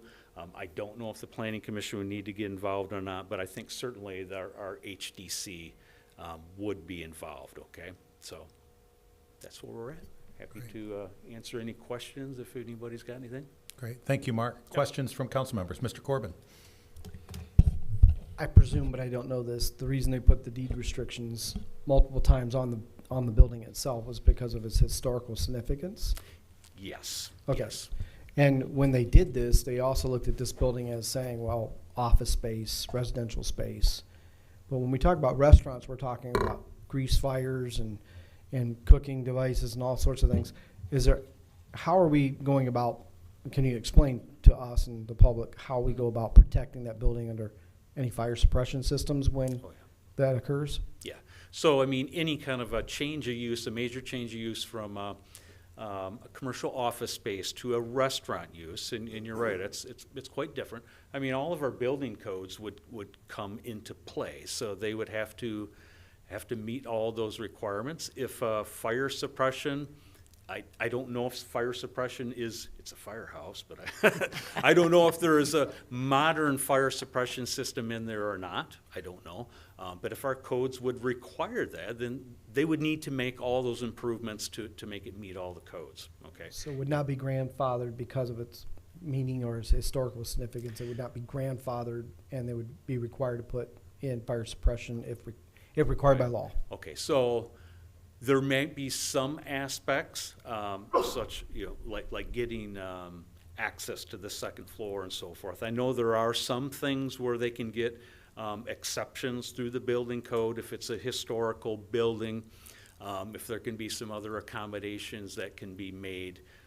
Perhaps then they might not have to put in an elevator. I don't know. I don't want to get in front of myself because I don't know what all they might be requiring to do, and I'm not a building inspector, okay? But yes, there are, in the building code, there are some special things that can apply to historical buildings if a proposed change would really kind of, I mean, kind of irreconcilably kind of change the historic character of the building. So I guess I'm not concerned about the character so much as the protection of the building itself, the historical significance that it is within the city, and we've amended it twice, or city council's previous to us amended it. Mm-hmm. But if it's somehow grandfathered to not allow for us to place safety devices within the building to protect that building, I'm not sure. Is it grandfathered? I'm not sure I'm clear on that, if it's grandfathered from that or if it's not.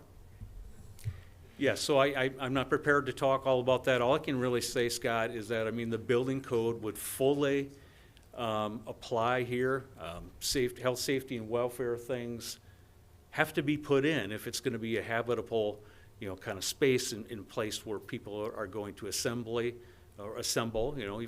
if it's for a restaurant kind of use, so. Yeah. And I think the city manager and the city attorney have been conferring over there a little bit. Mr. Van Beek? Yeah, I mean, again, I don't want to get out too far ahead of ourselves, but I think it's fair to say that health, safety, welfare type things, I think of the things that you're concerned about, Scott, definitely tend to take precedence over something of historical significance. Now, that's not a carte blanche type thing, and quite frankly, procedurally, you need to take a look at what they would eventually submit as it relates. But I feel relatively comfortable saying health, safety, welfare of you're putting in a oven or a stovetop and you have to have some type of exhaust type of situation.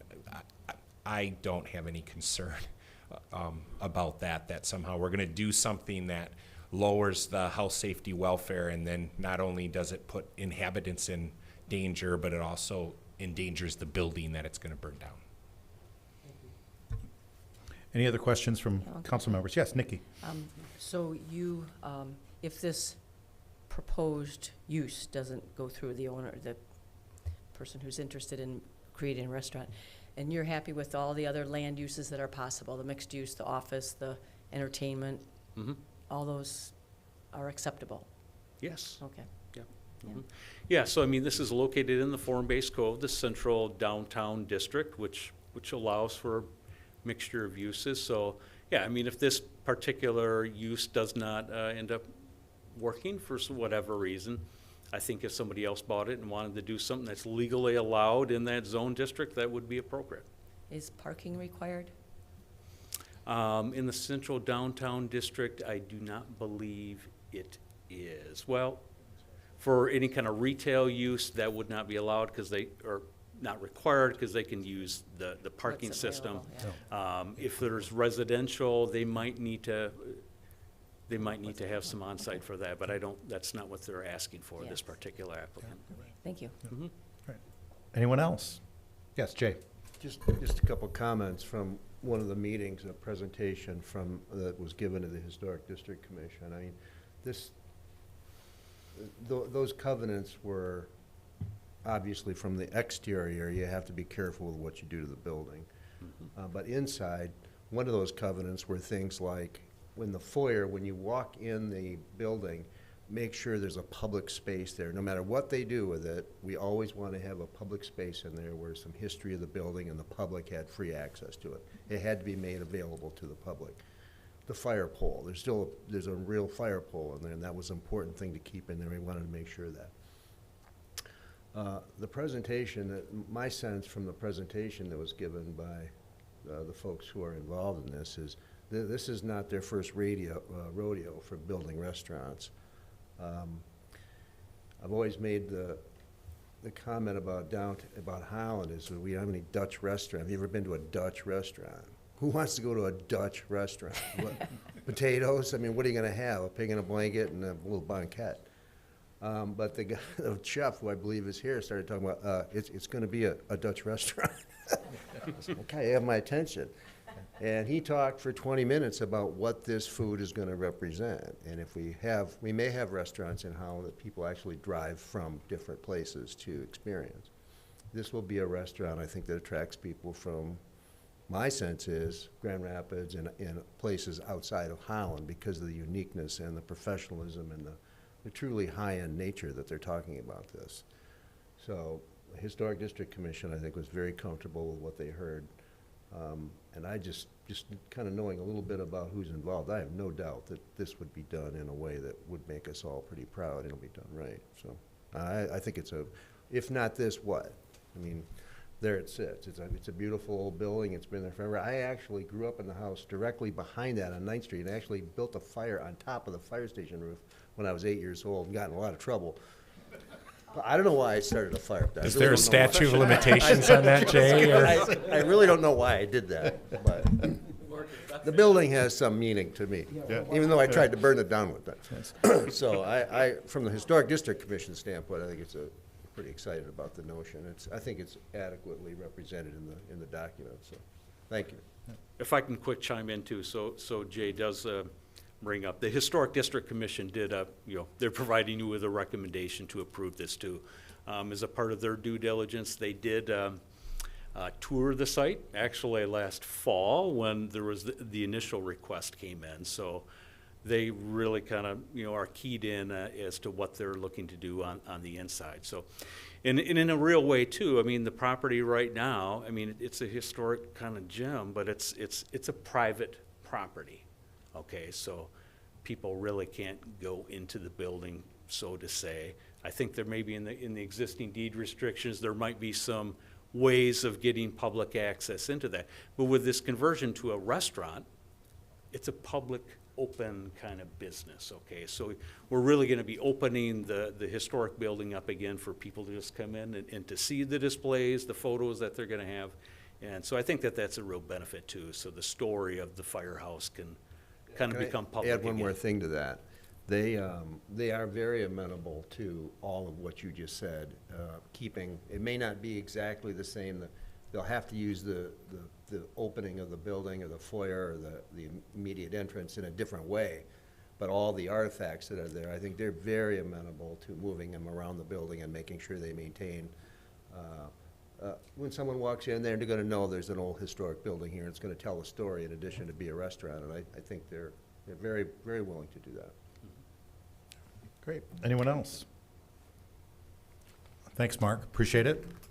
What is the pleasure of council in regard to amendments to the restated Declaration of Covenants, Restrictions, and Conditions for the old 8th Street Firehouse property at 106 East 8th Street? Move we approve. Moved by May I just make a Oh, quick you may comment? certainly. I apologize for that. My name's Bob We Nolan. don't have a second, so on the, Okay, do yeah, you want to okay, withdraw your good. motion there for a Good. mo- Mr. Peters? All right, go ahead. All right. I have the He's an New York attorney. City phone He's book an here. I'm going to attorney. start reading. No. My name's Bob Nolan. I'm with Warner Norcross and Judd. We've been here since 1990, and we work with Gentex. I just wanted to quickly chime in on a couple of questions. Mark gave a great summary, and right, we are very hopeful for community use of this historic gem. So we're very excited about the whole prospect as a community development project from our perspective, as well as what should be a fantastic restaurant. To your questions, Mr. Corbin, good questions. I don't know if there's anything that we could try to work around because we're not even looking at that. Anything's going to be per site plan and building code approval. So state-of-the-art fire suppression, access, wherever we're going to be using it for the public, it will meet all those codes. So I just wanted to make that very clear. So now I'll let you do your thing. All right. Thank you. Thank Before you. we do that, Yes, Mr. Thank you very Corbin. much for that clarification. And I have a lot of confidence in Councilman Peters and his comments regarding the historical significance and what we should or shouldn't be doing with it, as well as your comments. So thank you. Appreciate that. All right. Any other comments or questions for the applicant or staff? Now I will entertain a motion in regard to this item. Mr. Peters, do you have a motion back? Moved by Peters. Is there support? Support. Support by Hoekstra. I'll give it Hoekstra. Any discussion? Seeing none, Kathy, would you please call the roll? Corbin? Yes. Arnshorst? Yes. Hoekstra? Yes. Raymond? Yes. Dreeman? Yes. Peters? Mayor Box? Yes. Motion carries. Great, thank you. Next item, item 12E 6.1, gifts. Kathy, would you please review the gifts for us? The city manager's office is pleased to report the following gifts: Parks and Recreation Summer Concert Series donation, Blaine's Farm and Fleet, $3,000. Parks and Recreation Sal Perez Scholarship Program, $1,927.10 was collected from the 2022 softball tournament fundraiser event held April 15th and 16th, 2022. Revenues totaling $3,119.95. Teams, $2,720. Matt Urban Concessions, $390.95. Matt Urban Cash Donations, $9. Expenses totaling $1,192.85. T-shirts, $280.85. Umpiring fees, $912. And kind donations, umpire wage, Arnie Rangel, $264. It is recommended that these donations be accepted with appreciation, credited to the appropriate account, and an expression of gratitude be forwarded to said donors. Thank you, Kathy. What is the pleasure of council in regard to the gifts?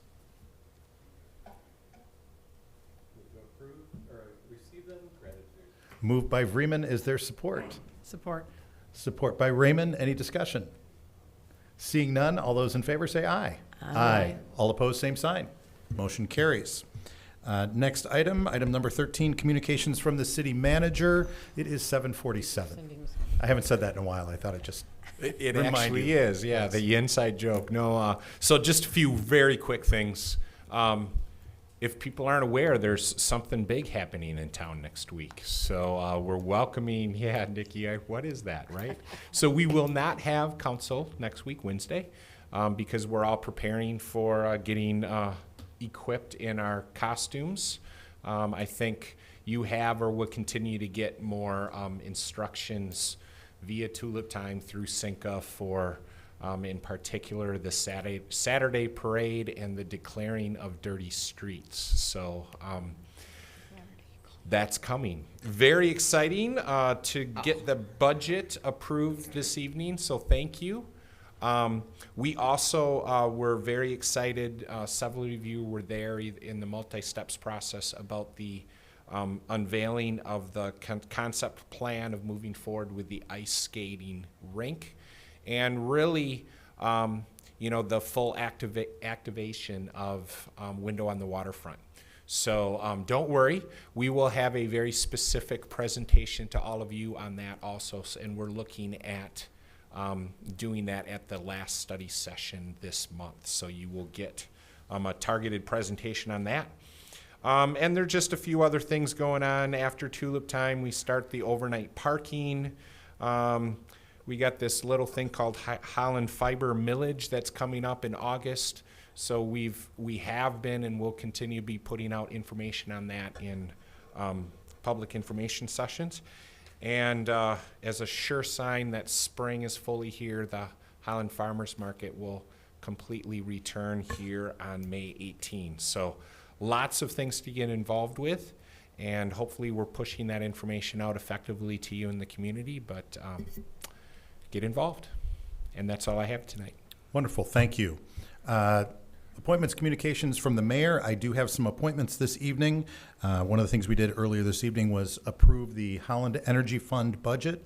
And as part of the bylaws of the Holland Energy Fund, we need to reappoint the board of directors each and every year in the first regular meeting in May, and that's today. So I'm making a recommendation, and under the bylaws, the Holland Energy Fund board consists of up to 5 members appointed by the mayor with approval of the city council. A total of 3 directors shall be members of the city council, and 2 directors shall be voting members of the Holland Board of Public Works. I actually have 6 recommended appointments from the Holland Board of Public Works: Tim Hemingway and Carolyn Maloof. From our own Holland City Council, Jay Peters, Scott Corbin, and Nikki Ernsthorst. And then from the City of Holland Finance Department, our Director, Lynn McCammon. And that is in the form of a recommendation. And I'm looking for a motion to approve that recommendation. Move to approve. Moved by Hoekstra. Is there support? Support by Vreeman. Any discussion? Seeing none. Kathy, would you please call the roll, because I'd love a roll call on that. Ernshorst? Yes. Hoekstra? Yes. Raymond? Yes. Freeman? Yes. Peters? Corbin? Mayor Box? Yes. Motion carries. Thank you. I also have a proclamation this evening.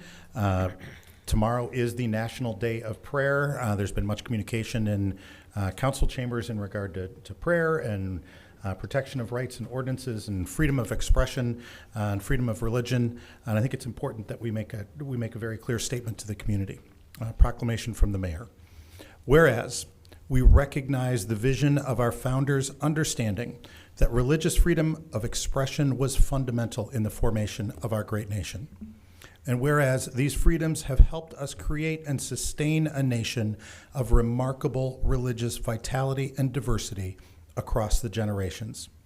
And whereas the United States of America recognizes devout persons from every nation have come to America seeking the freedom to worship free from persecution. And whereas we acknowledge our local history is closely bound to the privilege granted by our Constitution as early settlers in Holland, Michigan, under the leadership of Albertus Christian Van Raalte, came to Holland to find the freedom to express their faith according to their conscience. And whereas prayer has always been an integral part of American life, in every city, town, and rural community across our country, people of every religious denomination gather to worship according to their faith in churches, synagogues, temples, and mosques. And whereas people of faith lift our voices and hearts in prayers of thanksgiving for the blessing of freedom, and whereas people of faith pray for the health and happiness of loved ones, for inner peace and peace among nations, and for the wisdom to face the challenges of today. And whereas in times of crisis, we pray for courage, strength, wisdom, protection, and assistance to better serve our community. And whereas we pray for the peace in our communities across America and nations who are facing challenges to their way of life. And whereas we confront the crises and challenges of our time, we call upon the power of prayer to provide hope and to uplift us for the work ahead. And whereas on this National Day of Prayer, and every day, we unite with purpose and resolve and recommit ourselves to the core freedoms that help define our nation and, by extension, our community. And whereas we celebrate the blessing that we can exercise our convictions freely, no matter our faith or beliefs. And whereas let us find in our prayers the determination to overcome adversity, rise above our differences, and come together as one to meet this moment in our history. Now therefore, I, Nathan Box, Mayor of the City of Holland, Michigan, and members of the Holland City Council, call on residents to reaffirm and celebrate the role of prayer in our community and to honor the religious diversity of America on the National Day of Prayer, celebrated on May 5, 2022, and encourage our residents to join in prayer in their own manner, seeking strength from God to face the problems of today, requesting guidance for goodwill among all people, and giving thanks for the rich blessings that our community and our nation have enjoyed throughout our history. Given under my hand and the seal of the City of Holland this 4th day of May, 2022, Mayor Nathan Box. And that is all that I have. Next item on the agenda, communications from council members. Any communications from council members this evening? Mr. Hoekstra. Yes, Your Honor. I'd like to take a minute here at the end of our meeting to remember and honor a past council member and friend, Victor Orozco, who passed away on April 22. Victor served the 2nd Ward for many, many years. He was a member of a number of boards and commissions, including the Human Relations Commission, Max Transit Authority, Rest Havens Board, and La Houpe. Victor invested himself in the community. It was not unusual to find him wandering around the neighborhood, making connections with people, talking to them, seeing what was important, sort of keeping his thumb on the activity of the city. Or he may have been making his way downtown for a cup of coffee and an occasional piece of pie, I'm told. He had a great sense of humor. He was approachable, and he served with a real servant's heart. When it came to matters of justice and equity, he exhibited a humble ferocity in his desire to know, to say, and to do what was right for everybody, not just a certain group of people, but he was concerned about everyone who lived in this community. He exemplified what it looks like to be a good citizen, a civic leader, and a human being. Victor had a huge impact on this community. He'll be missed, but he won't be forgotten. And I think I can speak for the entire group here in offering our condolences to the family. For those interested and able, there's a visitation Friday, May 6th from 4 to 8 p.m. at Lakeshore Memorial Services, James Street facility, and also Mass following Saturday, May 7 at 1 p.m. at St. Francis de Sales Church. So, Victor, rest in peace, brother. Thank you, Dave. Any other comments from council members? Seeing none, there's just one motion I would entertain at this point. Moved by Peters, support by Vreeman. All those in favor say aye. Aye. We are adjourned. Thank you.